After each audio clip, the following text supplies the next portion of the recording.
Halo, assalamualaikum. Kembali lagi di ceritanya Ayu. Seperti di judul, kali ini aku mau bahas hal-hal yang menjadi keraguanku untuk menjadi guru. Dalam hal ini bukan berarti aku mau merendahkan profesi guru atau membuat teman-teman yang ingin menjadi guru itu nggak pengen lagi jadi guru. No, bukan itu. Tapi emang ini personality atau emang dari diri aku sendiri sama lihat-lihat dari YouTuber lainnya. Oke, nggak usah lama-lama, kita bahas hal-hal yang menjadi keraguanku untuk menjadi seorang guru. Mungkin kalian akan berpikiran hal pertama kenapa aku nggak mau jadi guru atau ragu untuk menjadi guru itu karena gaji. Tapi untuk aku sendiri, permasalahan gaji itu bukan hal yang pertama atau yang utama. Untuk gaji sendiri menurut aku itu hal yang terakhir. Kenapa aku takut, kenapa aku ragu untuk menjadi seorang guru. Jadi ini bukan karena gaji, tapi yang pertama untuk menjadi seorang guru kita harus PPG atau pendidikan profesi guru. Jadi kayak sekolah lagi gitu. Karena setelah S1 kan aku kemarin habis ujian skripsi di waktu yang corona ini, jadi emang online gitu ujiannya di rumah. Itu setelah kita dinyatakan sudah lulus untuk S1, tinggal nunggu wisuda. Itu kalau kita mau jadi guru itu kita harus ngambil profesi guru. Dan untuk mengikuti PPG sendiri itu harus kayak sekolah lagi 1-2 tahun.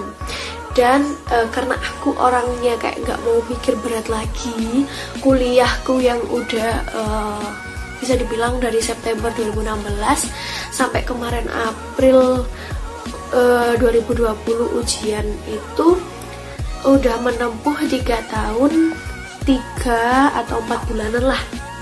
Jadi kalau mau sekolah lagi gitu kayak aku nggak mau pusing gitu ya. Apalagi kalau PPG sendiri itu harus kayak bayar lagi, harus mengeluarkan biaya lagi yang itu tuh nggak sedikit. Jadi emang banyak gitu. Jadi kalau aku kepinginnya habis lulus itu langsung kerja gitu. Yang kedua, menjadi seorang guru itu harus bertanggung jawab. Bukan berarti aku orangnya nggak bertanggung jawab ya, tapi bukan.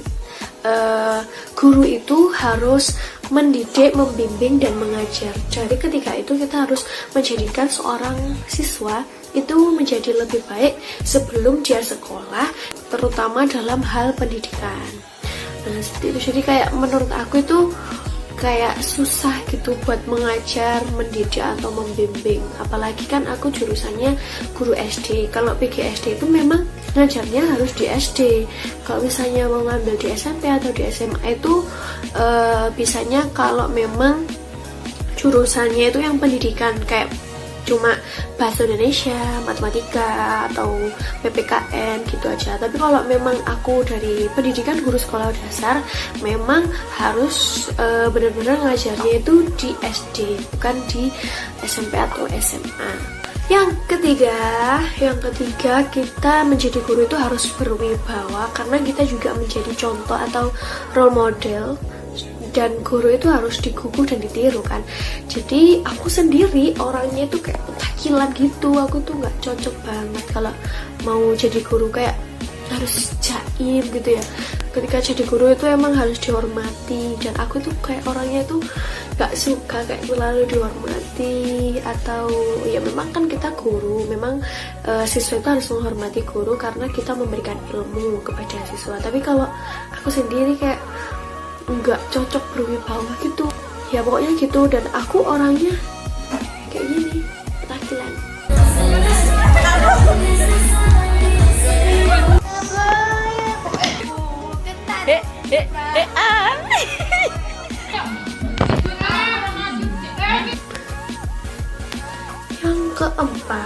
Yang keempat menjadi guru itu harus sabar, telaten, terus harus jaim itu tadi. Aku emang orangnya suka banget sama anak kecil. Suka dulu, alasan kenapa ambil PGSD juga karena emang suka anak kecil. Tapi ketika aku coba buat ngajar gitu ya, buat atau ngelesi itu kalau memang ada siswa atau anak yang sulit banget untuk menerima apa yang aku ajarkan, itu kayak gemes sendiri gitu loh. Apalagi menjadi guru di kelas yang dengan jumlah siswa yang minimal 25 anak atau siswa, itu memang harus telaten, harus sabar sama mereka. Dan aku tuh orangnya nggak begitu sabar gitu, kayak sering gregetan gitu kalau misalnya ada anak atau nggak anak pun orang kalau misalnya nggak paham sama apa yang aku omongin tuh kayak gregetan gitu, apalagi kan anak. Memang harus sabar, dan aku sendiri orangnya bukan tipe penyabar. Aku emang orangnya nyerocos gitu, kayak banyak omong, nyerocos. Ya pokoknya gini, jadi kayak ngerasa nggak cocok jadi guru yang harus sabar, harus telaten gitu tuh. Aku emang nggak cocok. Yang kelima, it's not my passion. Jadi ini bukan passion aku. Mungkin sebelum kita ketahui passion aku, kita harus nyoba dulu kan, baru kita tahu ini passion aku atau bukan. Bukan kayak malah oh ini bukan passion aku, ini nggak cocok buat aku, bukan gitu. Tapi emang selama kuliah kan memang ada magang ngajar di SD, itu aku udah ngerasa aku memang nggak cocok. Emang waktu awal-awal itu aku semangat banget, suka banget, kayak kepikiran kalau misalnya habis lulus itu emang mau jadi guru, kayak mau lihat gimana sih jadi guru, terus kayak perjuangannya jadi guru, itu emang kayak gitu. Tapi setelah aku magang selama kuliah itu aku ngerasa aku makin semester tua aku semakin kayak salah jurusan, dan aku nggak cocok jadi guru. Kenapa kok ambil jurusan PGSD? Kenapa kok baru nyadarinya ketika hampir-hampir lulus atau semester tua? Ya memang karena ini adalah keinginan orang tua. Memang awalnya aku tuh dulu kan nggak pengen kuliah, terus karena ikut-ikutan temen jadi pengen kuliah. Terus itu ketika aku bilang yakinin mereka kalau aku mau kuliah, itu memang harus jadi guru. Seperti di videoku yang lama itu, yang di kuliah PGSD itu, memang orang tuaku bilangnya kalau perempuan itu harus jadi guru aja, mau jadi apa lagi gitu kan ya.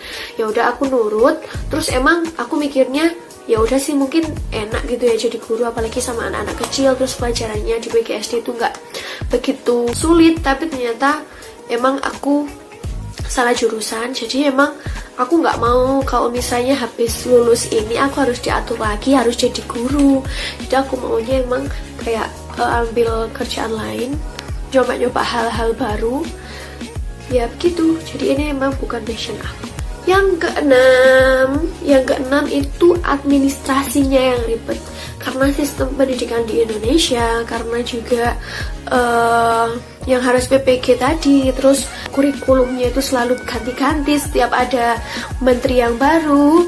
Terus kayak administrasi sekolahnya, terus kayak buat rapot, buat soal ketika mau ujian.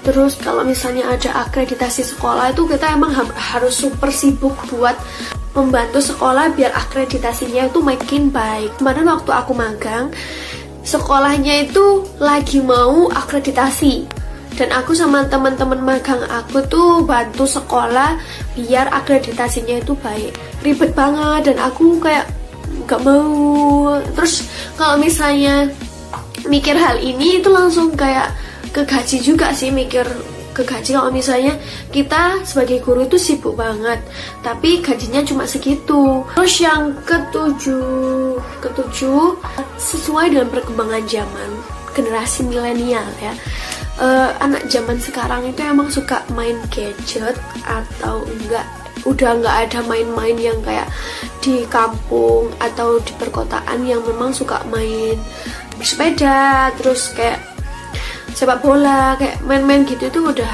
nggak zaman lagi. Jadi menurut aku juga mereka itu kayak terpengaruh sama sistem globalisasi atau perkembangan zaman. Jadi mereka itu lebih sulit gitu loh kalau dikasih tahu. Aku emang kayak nggak bisa gimana caranya buat siswa ini manut, atau manut itu apa ya, patuh gitu sama guru. Kayak sulit gitu aja, bingung caranya gitu loh, bingung caranya gimana mereka mau nurut atau patuh. Apalagi kadang mereka itu kalau di kelas itu jarang atau ngelamun memperhatikan guru, padahal guru juga ini juga capek. Terus habis itu untuk membuat medianya juga biar siswa itu bersemangat. Tapi karena dalam satu kelas itu ada banyak siswa ya, 25 siswa, nggak semua siswa itu mampu atau bisa memahami apa yang kita jelaskan atau berminat dengan media yang kita buat. Ya meskipun kita harusnya paham situasi kelas atau paham setiap siswanya, media apa yang harus kita buat, model apa yang harus kita lakukan kepada siswa ketika dalam proses pembelajaran, itu memang harus. Tapi memang aku ngerasanya emang belum bisa dan memang kayak nggak telaten gitu gimana cara ngurusin atau bantu siswa itu biar manut atau nggak nakal. Itu yang ke-8. Aku sendiri orangnya suka banget sama hal-hal yang baru. Jadi aku suka hal-hal yang baru, mencoba hal-hal baru, bertemu orang baru, terus kayak suasananya baru gitu. Jadi aku nggak suka yang kayak monoton gitu. Ketika kita berada di sekolah, pasti lingkungan kita cuma itu aja. Aku suka banget anak kecil, jadi aku kayak cinta banget sama anak kecil-kecil gitu, kayak lucu, gemes gitu kan ya. Tapi emang aku orangnya kayak sering bosenan, jadi emang suka hal-hal baru. Kemarin juga aku buat kayak semacam kerajinan yang kalian bisa lihat di Instagramnya simbem.craft. Itu aku buat sama doi, kayak membuat kerajinan gitu. Aku emang orangnya dari dulu suka sih buat kayak sebuah kerajinan gitu, walaupun nggak sempurna atau nggak sebagus yang lainnya, tapi emang suka banget gitu. Oke, itu adalah 8 hal-hal yang menjadi keraguanku untuk menjadi seorang guru. Terus kalian juga bisa tanya-tanya mengenai guru di bawah. Nanti aku akan bikin video lagi itu terkait dengan perkuliahan PGSD. Kalian bisa komen di bawah, jadi nanti aku buat video yang terpisah tentang kuliah PGSD. Teman-teman bisa komen di bawah untuk teman-teman yang kuliahnya jurusan guru juga atau pendidikan, yang kemudian kerjanya itu melintas jalur dari guru, bisa komen di bawah, jadi bisa sharing-sharing atas cerita-cerita. Terima kasih teman-teman yang sudah menonton video ini, semoga video ini bermanfaat. Kalau kalian suka bisa klik tombol like, terus subscribe di bawah, komen juga di bawah, dan jangan lupa aktifin tombol notifikasinya biar tahu kalau ada video baru dari aku. Terima kasih. Wassalamualaikum warahmatullahi wabarakatuh.